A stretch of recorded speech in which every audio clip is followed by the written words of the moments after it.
بات میں وزن ہوتا۔ تو ہماری بات چل رہی تھی حضرت معاویہ رضی اللہ تعالیٰ عنہ سے مروی کہ آپ صلی اللہ علیہ وسلم کو ایک دیہاتی نے پکارا، ابن الذبیحین، وہ دو ذبیحوں کے بیٹے۔ آپ صلی اللہ علیہ وسلم نے دیکھا اور مسکرا دیے۔ صحابہ نے پوچھا کہ آپ دو ذبیحوں کے بیٹے وہ کیسے؟ ایک تو حضرت اسماعیل علیہ السلام ہے، یہ تو سمجھ آ رہی ہے، اور دوسرے آپ صلی اللہ علیہ وسلم نے فرمایا کہ میرے والد محترم حضرت عبداللہ، یہ بھی اللہ کے نام پر ذبح ہوئے تھے، اللہ کے نام پر ذبح ہونے کے لیے یہ بھی تیار ہوئے تھے۔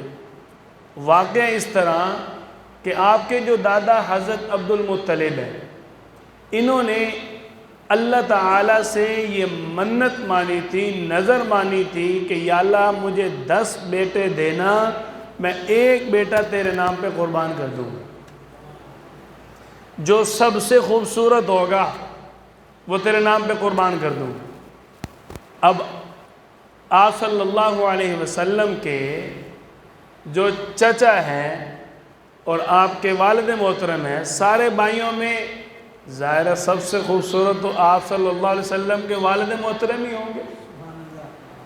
تو حضرت عبد المطلب کو جب اللہ تعالیٰ نے 10 بیٹے دے دیے تو عرب والے چاہے جہالت میں ڈوبے ہوئے لوگ تھے، لیکن اپنے خداؤں کے ساتھ کبھی بے وفائی نہیں کرتے تھے۔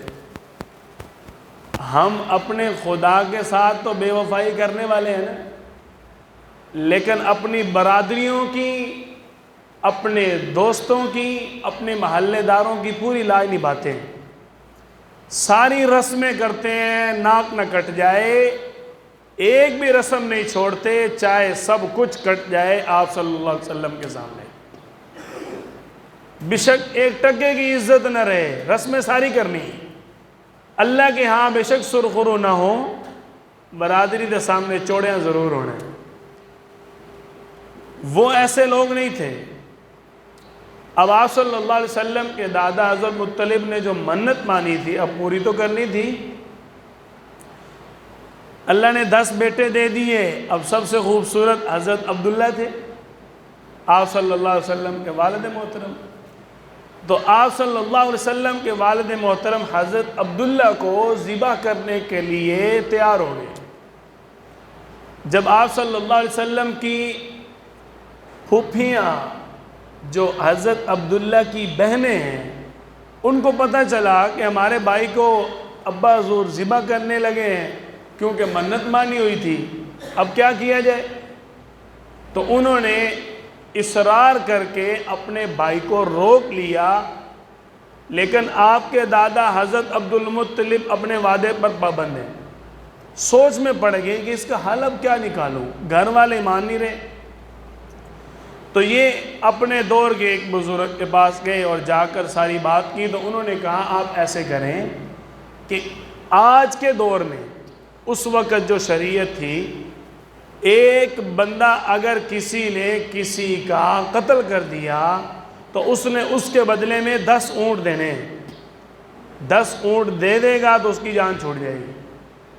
تو آپ ایسے کریں، آپ قرہ ڈال دیں، اگر تو پرچی نکلے 10 اونٹوں کی تو پھر آپ 10 اونٹوں کو ذبح کر لینا، اگر پرچی نکل آئے حضرت عبداللہ کی تو آپ حضرت عبداللہ کو ذبح کر دینا، اللہ پہ فیصلہ چھوڑ دو۔ لو جی، قرہ ڈالا، نام حضرت عبداللہ کا نکل آیا۔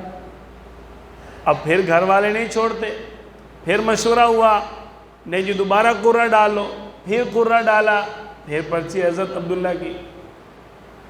10 مرتبہ اسی طرح ہوا، آخری مرتبہ پرچی نکلی 100 اونٹوں کے نام کی، تب جا کے آپ صلی اللہ علیہ وسلم کے والد محترم حضرت عبداللہ کی جان بخشی ہوئی۔ 100 اونٹ آپ صلی اللہ علیہ وسلم کے والد محترم حضرت عبداللہ کے سر کا اللہ نے صدقہ قبول کیا۔ اب حضرت عبداللہ کو کیسے ذبح کیا جا سکتا تھا؟ ان سے تو آپ صلی اللہ علیہ وسلم پیدا ہونے تھے۔ تو اللہ تعالیٰ نے جتنا بڑا پیغمبر دینا تھا اتنی بڑی جان کا بڑا صدقہ لیا۔ تو یوں آپ صلی اللہ علیہ وسلم فرمایا کرتے تھے کہ میں دو ذبیحوں کا بیٹا ہوں، ایک تو میرے والد محترم حضرت عبداللہ، وہ اللہ کے نام پر ذبح ہونے کے لیے تیار ہوئے، اور دوسرے میرے آباء و اجداد میں حضرت اسماعیل علیہ السلام، وہ بھی اللہ کے نام پر ذبح ہونے کے لیے تیار ہوئے تھے۔ یا ابت فعل ما تؤمر، اے ابا جان آپ کو جو اللہ نے حکم دیا آپ وہ کرو۔ حضرت اسماعیل علیہ السلام حضرت ابراہیم علیہ السلام کو کہہ رہے ہیں ستجدنی انشاءاللہ من الصابرین، آپ مجھے صبر کرنے والا پاؤ گے اگر آپ مجھے اللہ کے نام پہ ذبح کرتے ہو۔ وَتَلَّهُ لِلْجَبِينِ، مجھے الٹا لٹانا، کہیں بیٹے کا چہرہ دیکھ کے باپ کے دل میں محبت نہ آ جائے۔ آپ صلی اللہ علیہ وسلم حضرت اسماعیل علیہ السلام کی نسل سے پیدا ہوئے۔ آپ صلی اللہ علیہ وسلم جس نسل سے پیدا ہوئے اس کے بارے میں آپ کا اپنا فرمان مبارک موجود ہے۔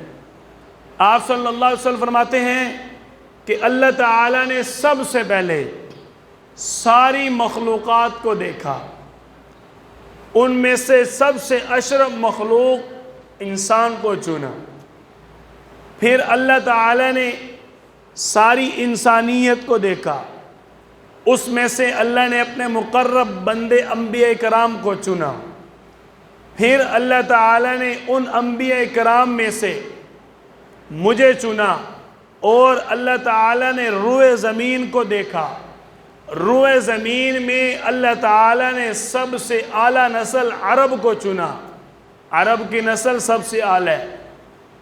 اللہ تعالیٰ نے اس عرب میں سے پھر قبیلہ قریش کو چنا، اس قبیلہ قریش میں جو سب سے اعلیٰ خاندان بنو ہاشم تھا اس کو چنا، اور بنو ہاشم میں سے اللہ تعالیٰ نے مجھے پیدا فرمایا کیونکہ میں سب سے اعلیٰ ہوں۔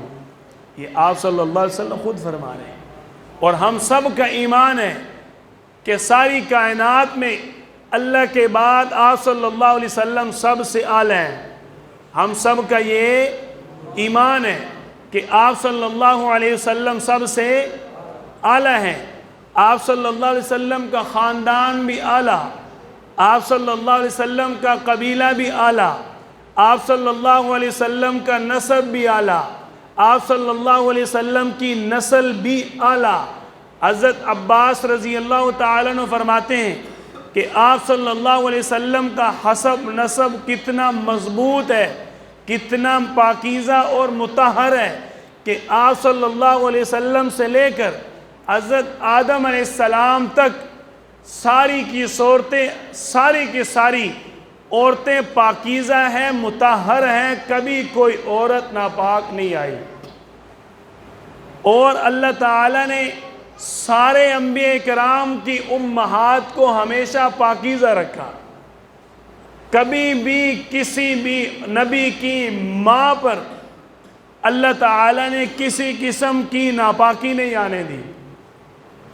آپ صلی اللہ علیہ وسلم کا سلسلہ نسب کتنا عمدہ اور اعلیٰ ہے کہ حضرت ابو سفیان رضی اللہ تعالیٰ عنہ ابھی تک مسلمان نہیں ہوئے تھے، قریش والوں کی سرداری کرتے تھے، مشرکین مکہ کی طرف سے سردار تھے۔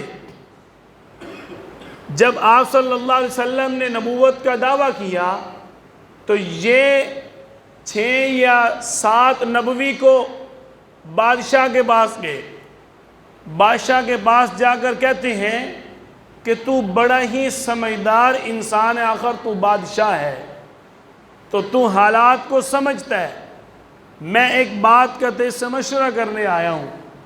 ایک شخص ہے وہ ہمارے شہر میں آ کر کہتا ہے کہ میں اللہ کا نبی ہوں، تو بادشاہ نے کہا اس کی بات کی تردید کرنے سے پہلے اس کے حقائق بتاؤ کہ وہ چلنے میں کیسا ہے، رہنے میں کیسا ہے، ملنے میں کیسا ہے۔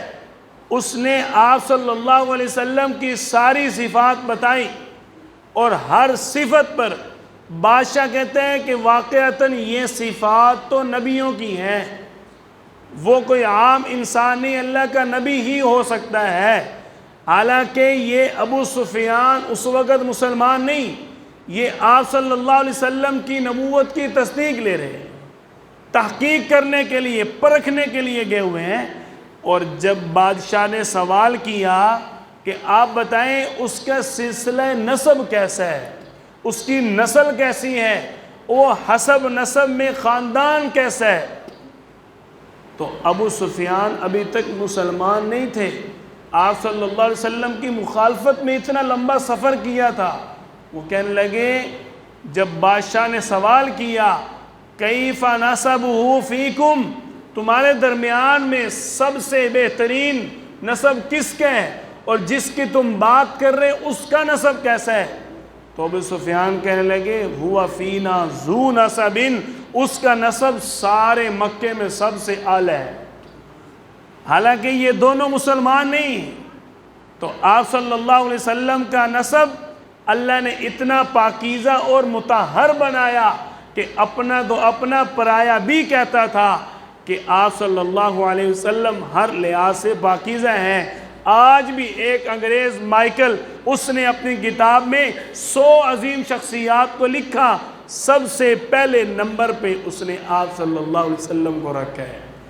آپ صلی اللہ علیہ وسلم خود بھی فرماتے ہیں کہ میں سب سے اعلیٰ ہوں، اور ہم سب کا ایمان بھی یہی ہے۔